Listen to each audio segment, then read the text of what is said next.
Okay, ek sit nou Okay. vanmiddag hierso in die gesprek met Richard Botha en dit gaan rondom hierdie kwessie wat nou aan die gang is met Corneille Mulder wat nou allerhande ander stories het oor die wetgewing wat ingedien moes gewees het of ingedien was of nie ingedien was nie rondom die gestalte gee aan artikel 235. Nou Richard weet meer van die goed as ek en ek sal graag vandag laat hy net vir ons 'n bietjie 'n agtergrond gee.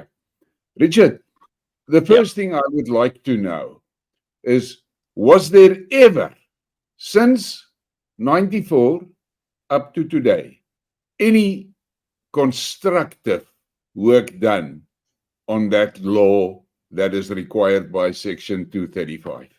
Okay. Look, when it came to Section 235, obviously that was established around the Accord. There was a committee established to come up with mechanisms to allow the Afrikaner the right to self-determination. I know that way back in the day, it was presented. The report was presented to the NCOP, National Council of Provinces.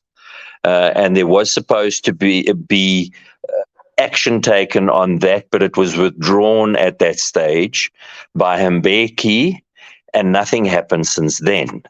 There was another action taken by the NBR, the Nationale Burgerraad, where we all got together. We did a SWOT analysis of what was taking place within the country, and our conclusion was that we were basically going to follow the same route that most other African countries had followed, because most of the liberation movements were propagating a communist agenda. And we came to, and actually everything that we said has come to pass since then. I mean, the whole radical economic transformation, all these aspects are new, not new things. They are things that have been utilized before in order to break down economies within Africa. We then developed a concept, a draft green paper. We developed a concept act, and we developed a draft white paper, actually a draft white paper that we proposed needed to be utilized in order to bring about an act so that would give expression to Section 235 of the Constitution. That was given to the Vryheidsfront.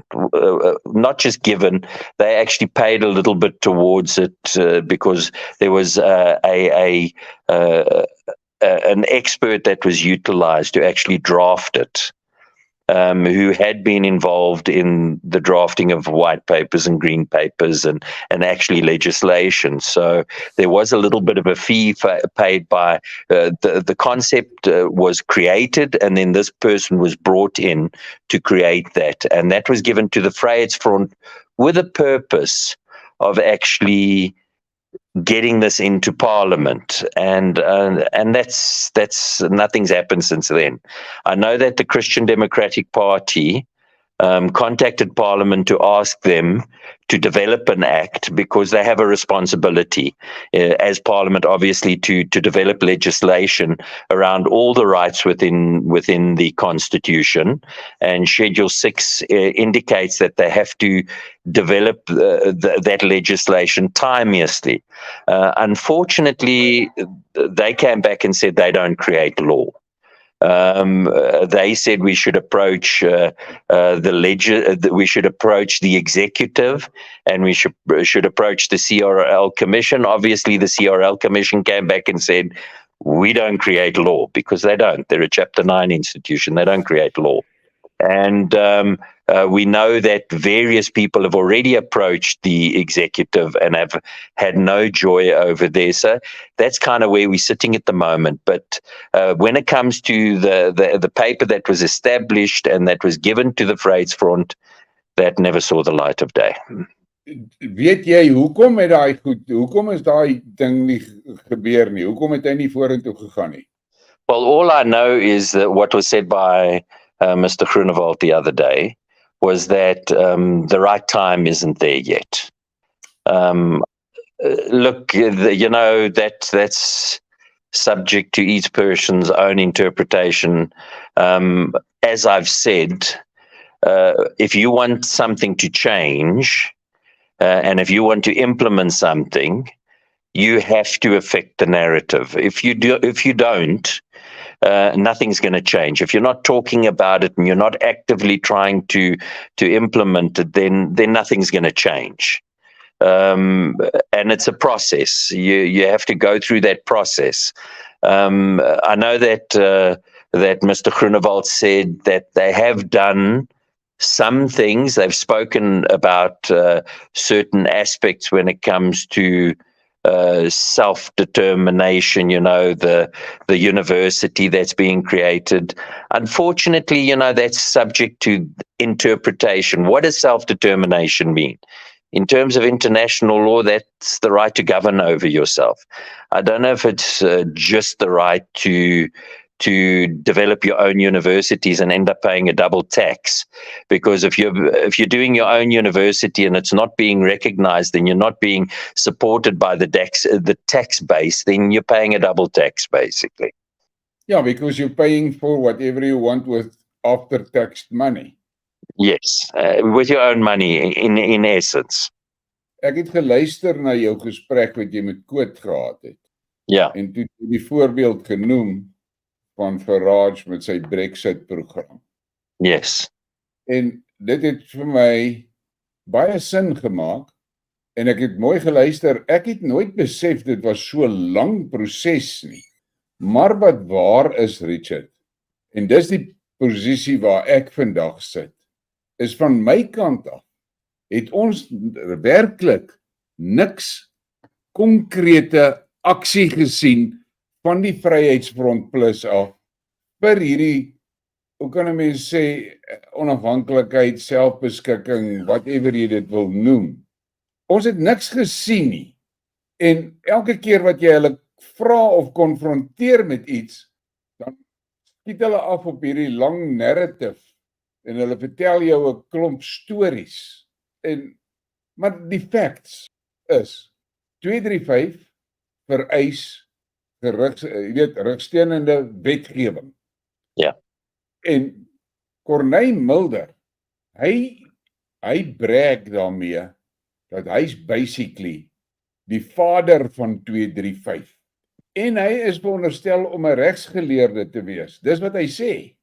Nou vra ek myself die vraag af. As hy dan nou die vader van 235 is, dan moet ek mos aanvaar hy weet wat staan in 235. En dan sê 235, dan moet wetgewing wees. Dan vra ek, okay, waar is daai wetgewing?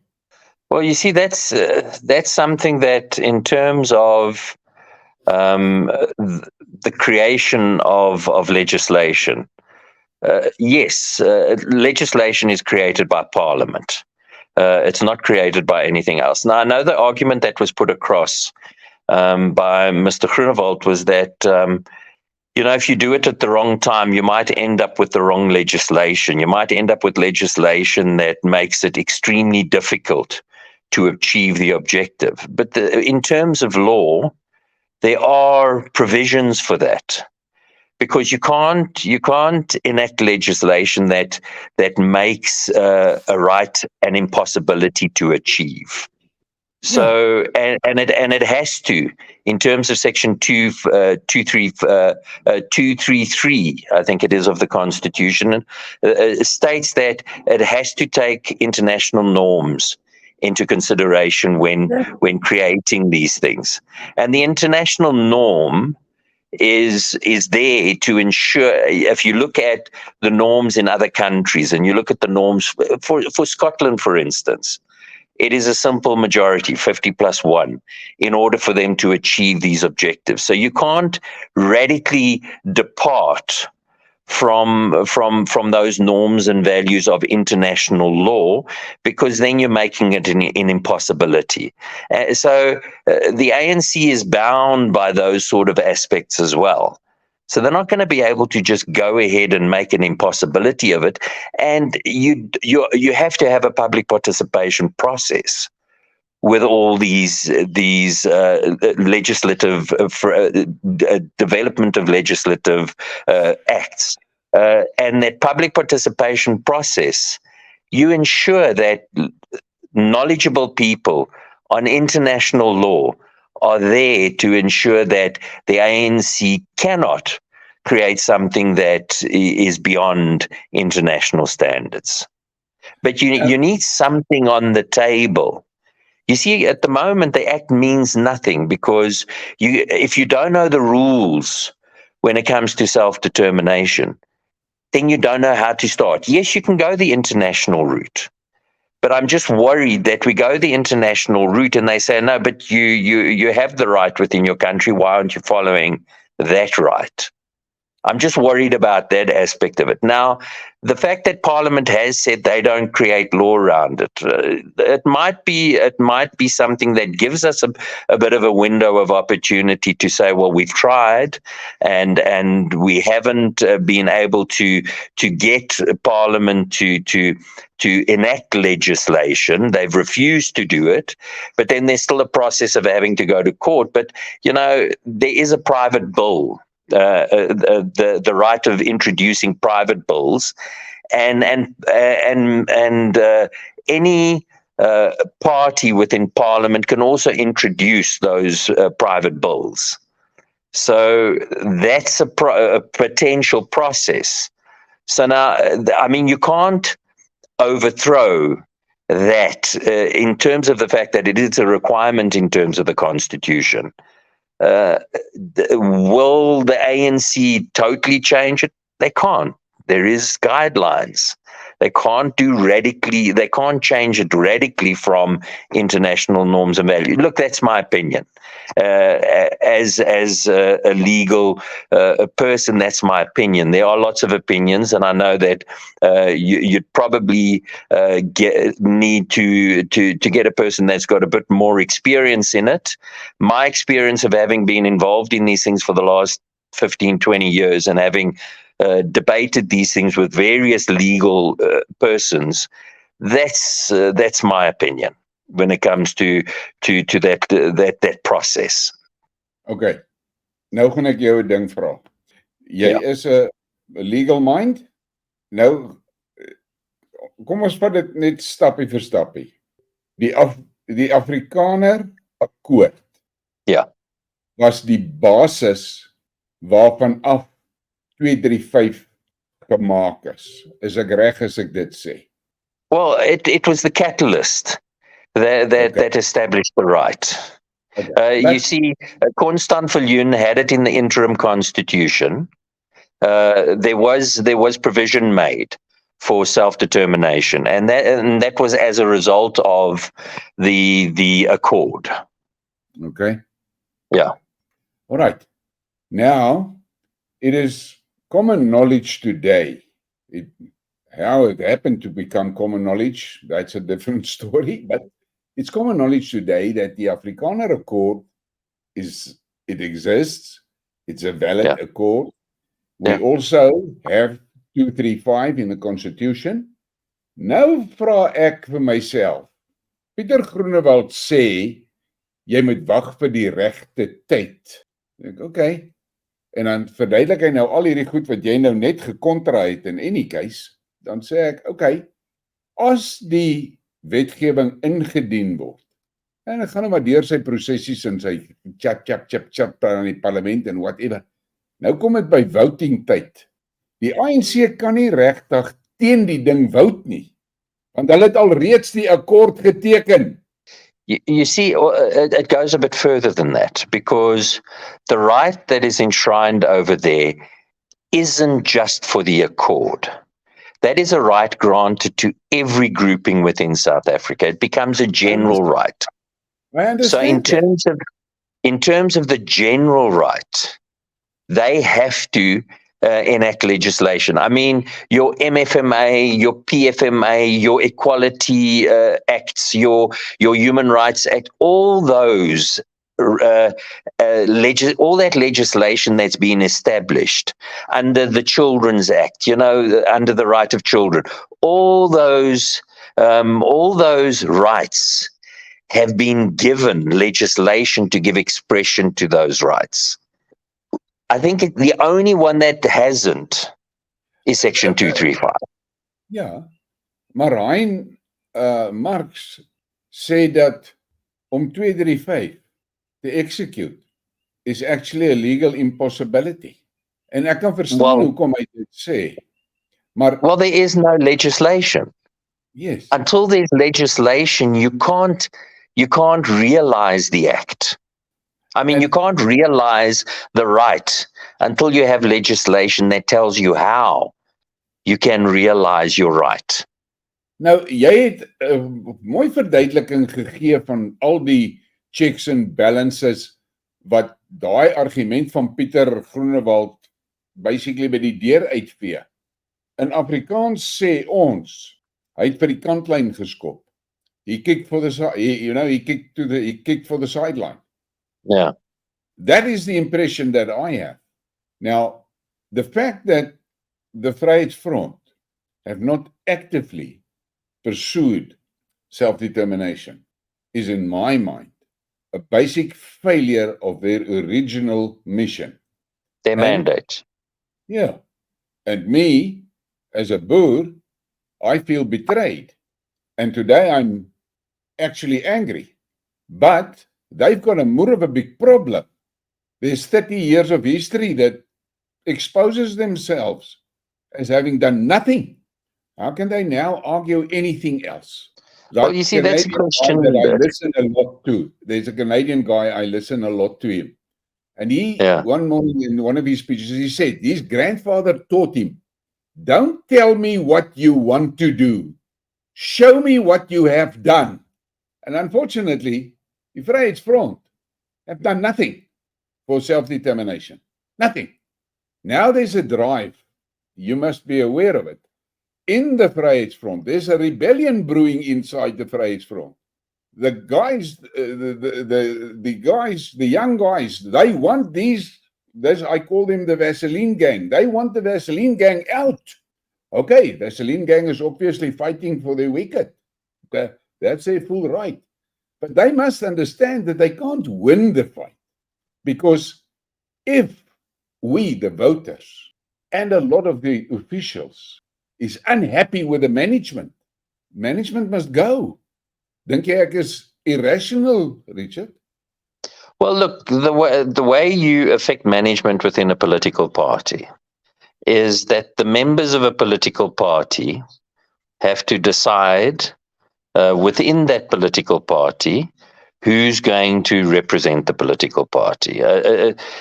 You see, that's the key point. So if the members of the political party keep the leadership in place, then that leadership is in place. If there's opposition brewing to that leadership within the political party, then it's up to that opposition to do what that opposition needs to do.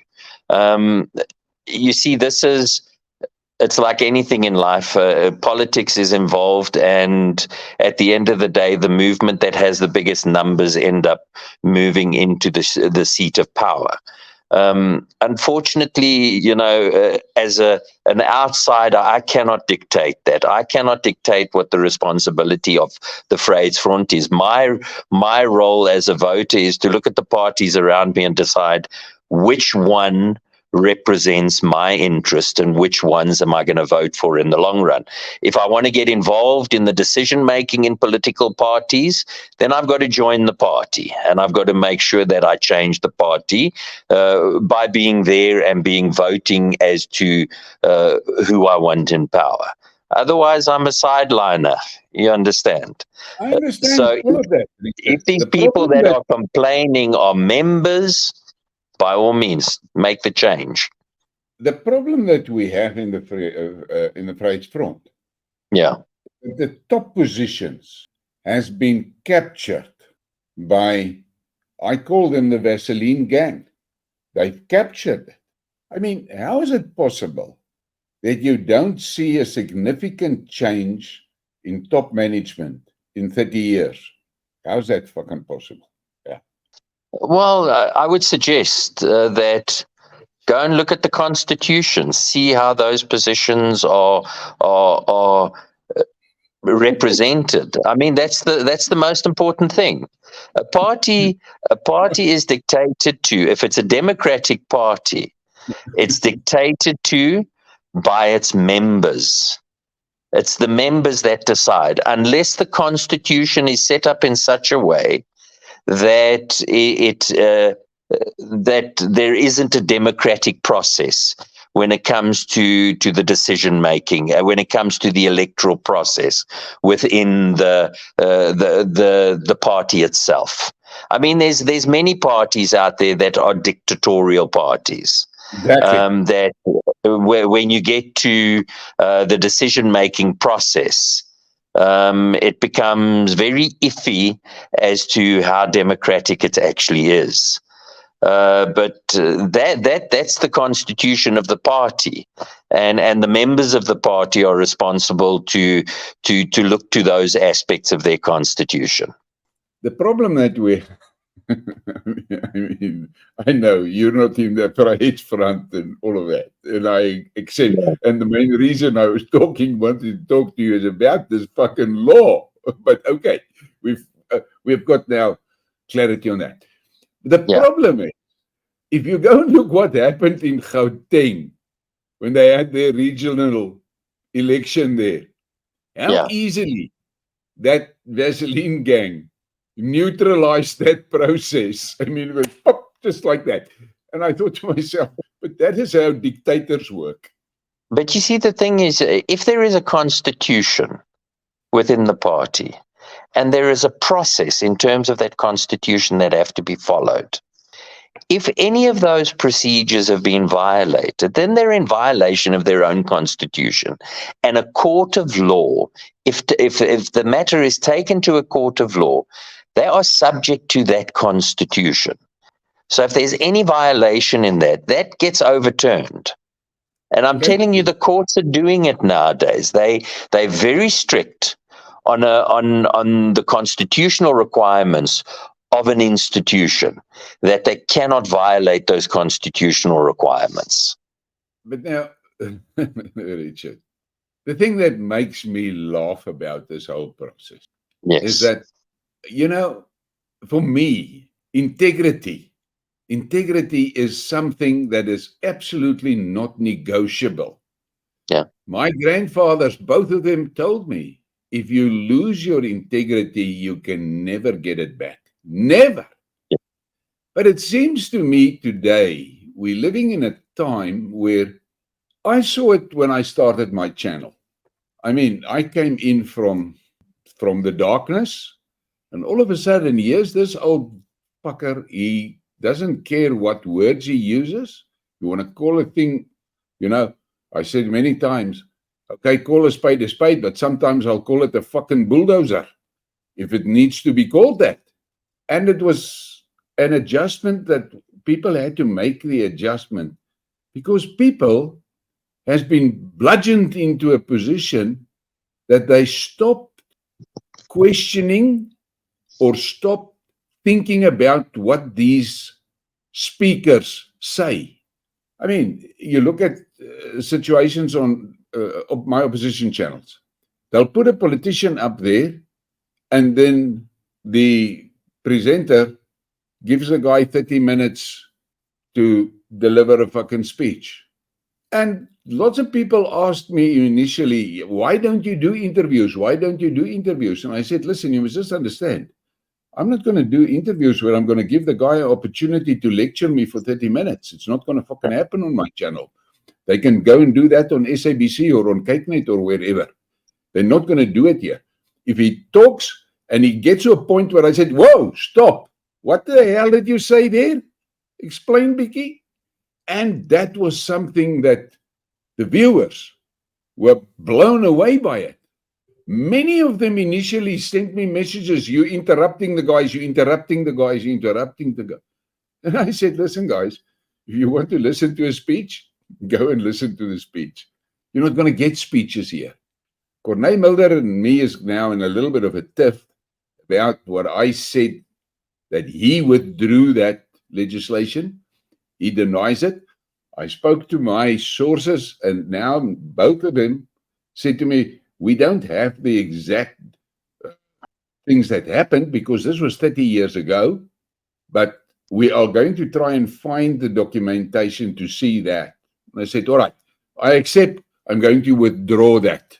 I will give in to Corneille and say I withdraw that." But what legislation are you talking about? apparently, like I don't know if it's 94 or 98, quickly I after. think it was 98. We're talking about when the committee that was established did a report, and that report was supposed to be tabled with the National Council of Provinces. Okay. Now, what happened with that? It went before the National Council of Provinces, and Mbeki at the time asked that the report be withdrawn pending a discussion between themselves and the Freedom Front, as far as I understand. I haven't got first-hand knowledge. I've got second-hand knowledge when it comes to people that have relayed the story to me. So I'm not going to claim first-hand knowledge on this. And from what I understand, it was agreed that the report would be tabled again at a later stage, which that report has never been tabled at the NCOP. You see, my informer told me that it was tabled, and then, I don't know what the reasons were, Corneille Mulder withdrew it. No, it was actually what I've been told. Mbeki withdrew it, and Corneille Mulder agreed to it, to the withdrawal, pending another submission at a later stage. From what I understand, like I said, I'm like you. Second-hand knowledge. I don't have first-hand knowledge of those proceedings. So that's why, Richard, I am totally willing to yield and say, all right, I'll withdraw that. Yeah. But in the process of agreeing to withdraw my statement, I have a question. Where is the legislation? Oh, where's the report? Where's the legislative process? Yes. Why because it's never been tabled again. You should have. You claim to be the father of 235, so you should must know. 325. Yes, 325. 235. 35. Yeah. 235. Yes. Yeah. Section 235. Yeah, 235. Why wasn't it? Yeah. Why didn't you submit that? You knew what the thing is. Look, the reason why I used UKIP in England as the example for Raj is because he had an objective, which was a mandate that was given to UKIP to bring about Brexit. That was the responsibility of UKIP. That's the mandate. That was the mission statement. Now, in terms of the Vryheidsfront, I would agree with you. I know that the mission statement, as established at the time of Constant Viljoen and the time that the Freedom Front was established, that was the mission statement. Now, if you have a problem with the direction that the Vryheidsfront has taken, how do you change it? That's what I ask. You either vote for somebody else that is giving that is actually bringing about what you want to establish, but you've also got to be strategic, because unfortunately you have to make sure that the other like-minded people, not just the Afrikaner, because there's other like-minded people that want the same thing. Exactly. That you bring them along with you, so that it's not just seen as another Afrikaner thing, because then unfortunately I think a lot of guys are going to get unhappy. But the government still has a responsibility, even although it's the Afrikaner pushing it. The government still has a responsibility to enact legislation in order to give expression to Section 235 of the Constitution. That's the bottom line, because it's a right that all groups of South Africa are entitled to. Exactly. And I know there's a lot of unhappy groups in South Africa. The Afrikaners aren't the only group that are unhappy about what the centralists are doing, what the communists are doing in this country. There's a lot that are unhappy of how their culture is being undermined. I mean, when if you think about it, if you can have a order passed that says all legal matters have to be done in English. I mean, how's that representative of the country? No. How's that representative of the different languages that we have? Because we have many languages in this country. 11. So 14, if you really start thinking about it, and it's even more than that. I mean, the Hindebele have complained that they're not even mentioned yet. They have their own language as well. So we're talking about a situation where the communist system, which we know is about getting rid of identity in order to break down any opposition to their centralization of power. We know that that's what it's about. I mean, we need to ensure that this legislation is enacted so that all the groupings of South Africa have an opportunity to ensure their existence within this country. Let's be quite frank about it. The way the government is going currently with this socialist communist track that they're on, they are even going to destroy the culture of the Zulus, which is the biggest group in the country. Exactly. So I mean, it's not isolated to Afrikaners. It's all the cultures that are under attack. I mean, when the president says, get rid of tribalism, what is that? That's getting rid of the other cultures. Yeah, because I started about 6 months ago. Yeah. And I started with this thing of find your tribe. Yeah, and a lot of guys were shocked out of their socks when I said, listen, when I talk go tribal, I'm not talking about a guy with a bone through the nose. What I'm talking about is looking after your own culture, after your own community, ensuring that your children has a future as a Zulu, as a Xhosa, as a Afrikaner, as an Indian. That's what I'm talking about. And it is only the tribes that can ensure that will happen, because this overall governing gangster crowd that they've got calling themselves the ANC. I've asked the guys a lot of guys engaged me, and I said, just tell me, which tribe does the ANC represent? Which tribe?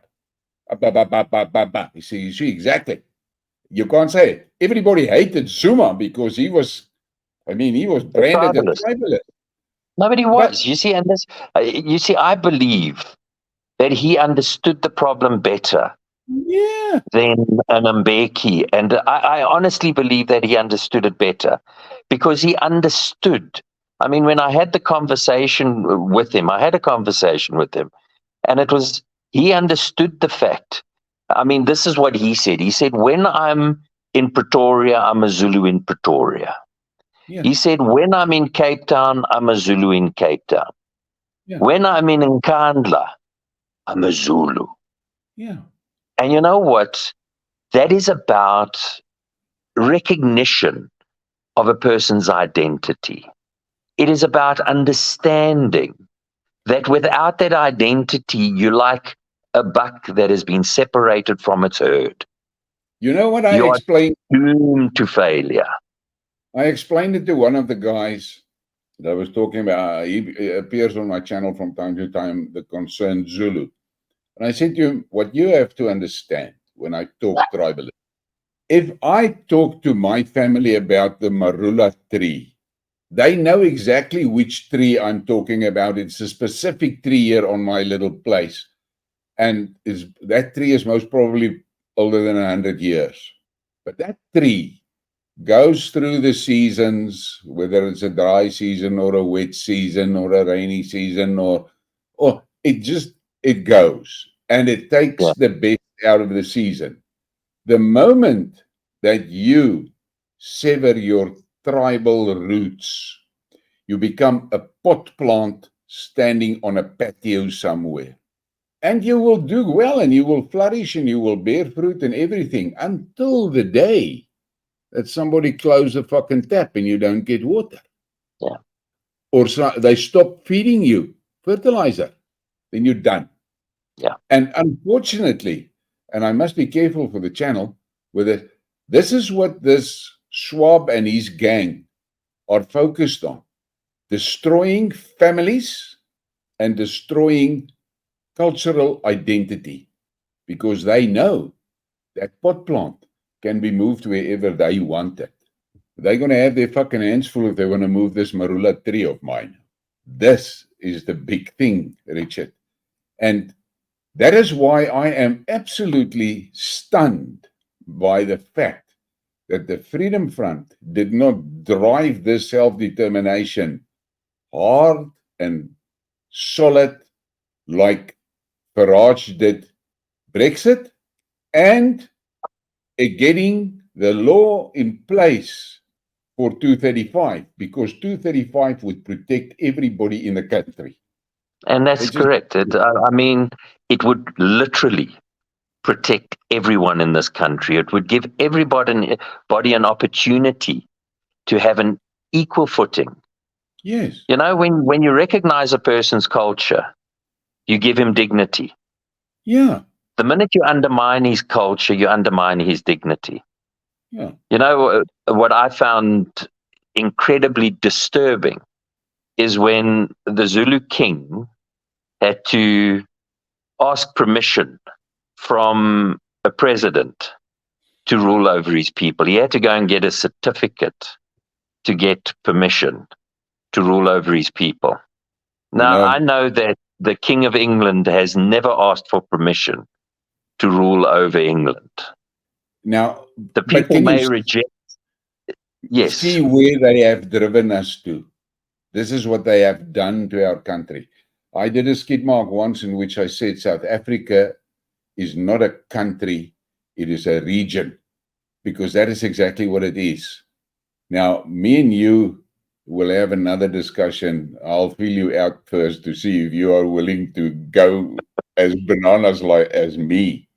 But I think, you know, a lot of these arguments that are currently on the tables is going to become mute points for the simple reason I don't believe that the central government is going to last the year.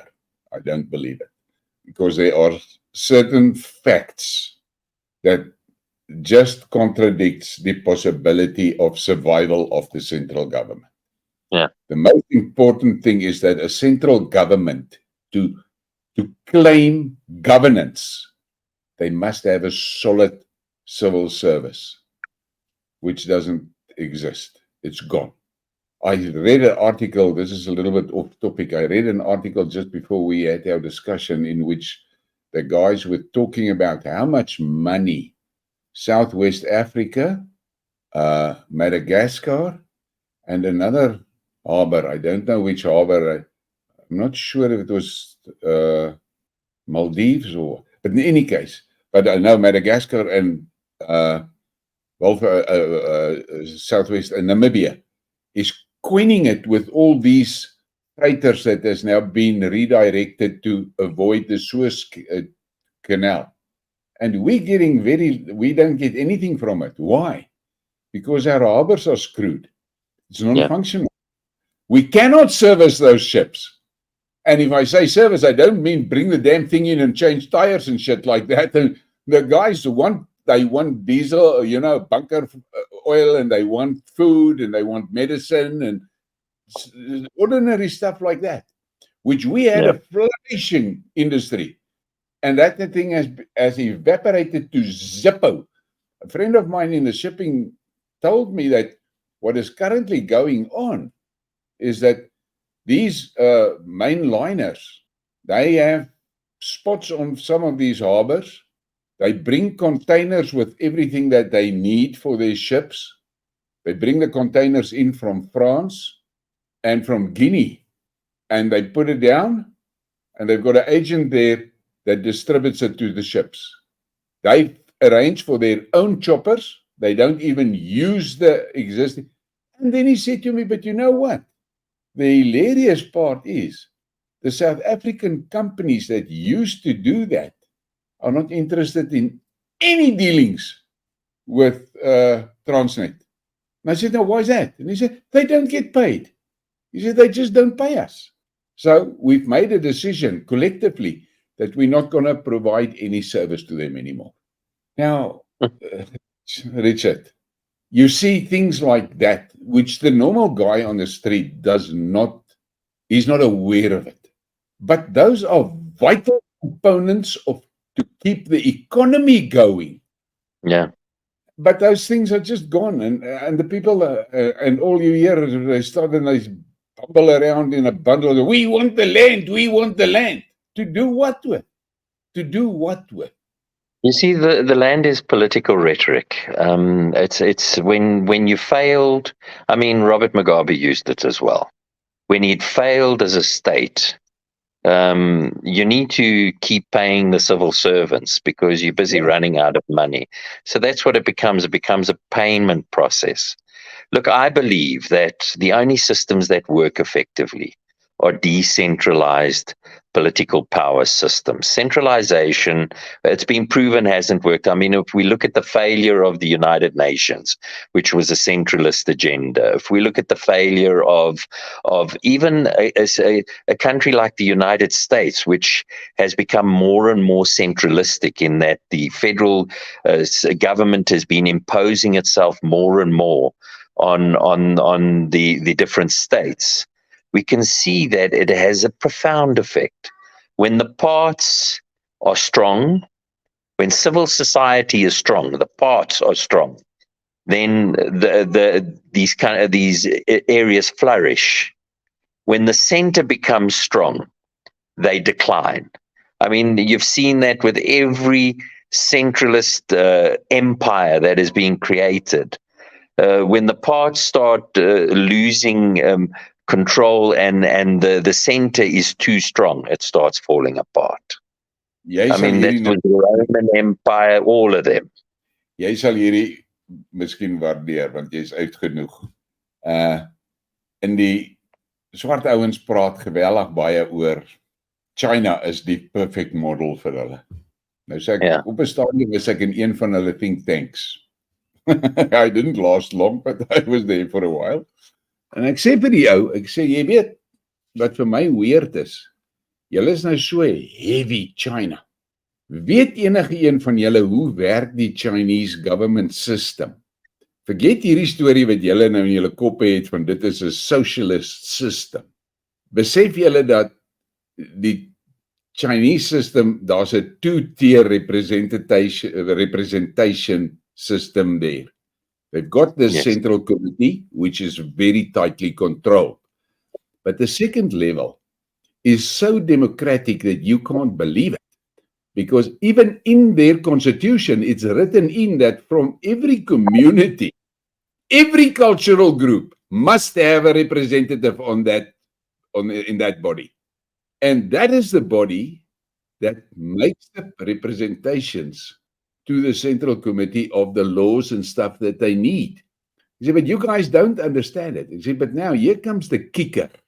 The Chinese, when they realized that the communism system is a bullsup and it's benefiting nobody, they knew they had to change.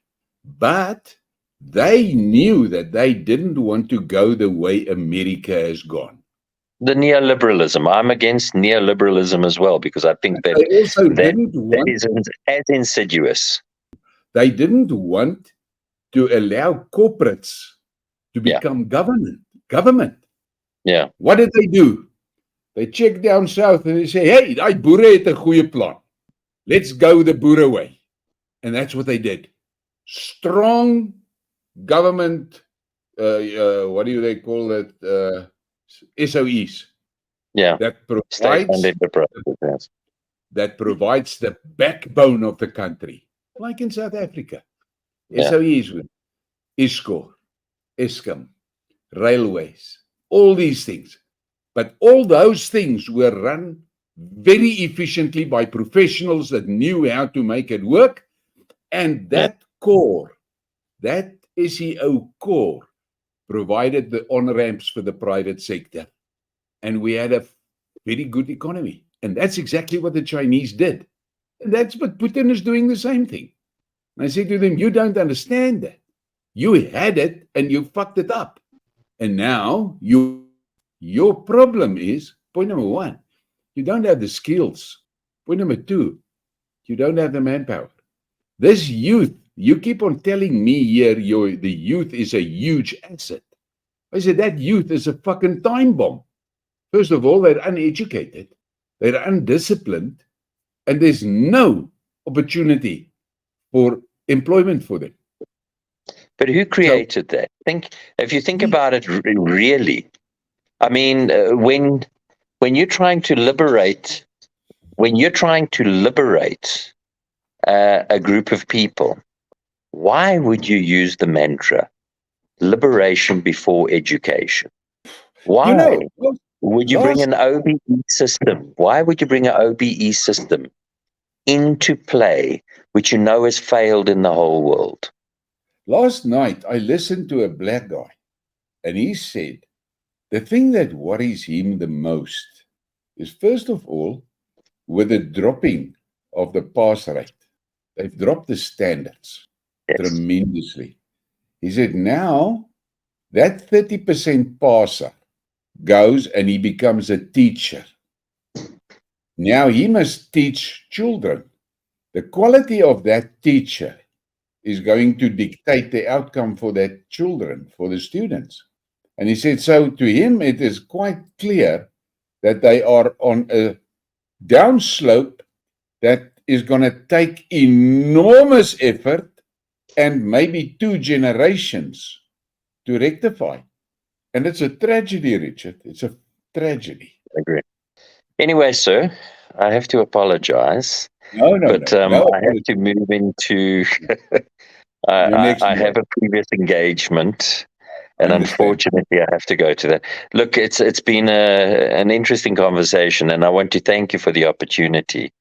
And I hope that we can start changing the narrative, and we can start creating an environment where all the groups of South Africa can get out from this prison that's being created around the centralist communist system that is busy being implemented in this country. And I hope that we can all get together and stand up against this and give each other the space to be able to develop to the full potential that I know we have with all of us. In one of my Skidmarks, I did a Skidmark on this, and I said the big problem in South Africa is that people are not talking to one another. Yeah. They're saying things to one another. Yeah. They're saying things. They're not talking. And we have to rekindle that skill of talking, because just like we have such a wonderful pool of people in the country.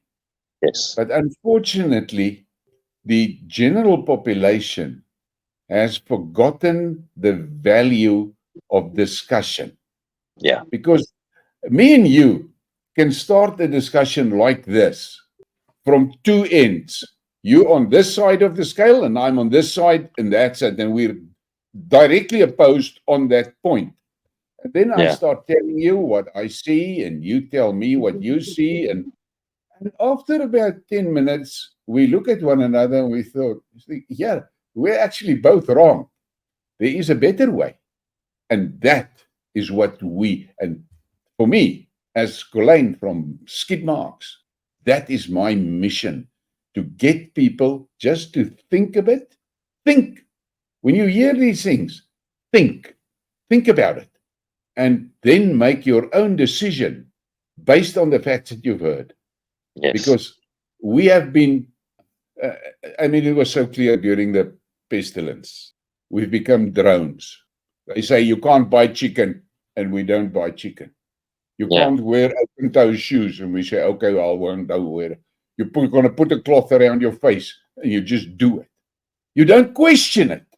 The few that questioned it was immediately branded as rebels and you know what. The fact of the matter is that incident is something that should make every person shit scared of the future.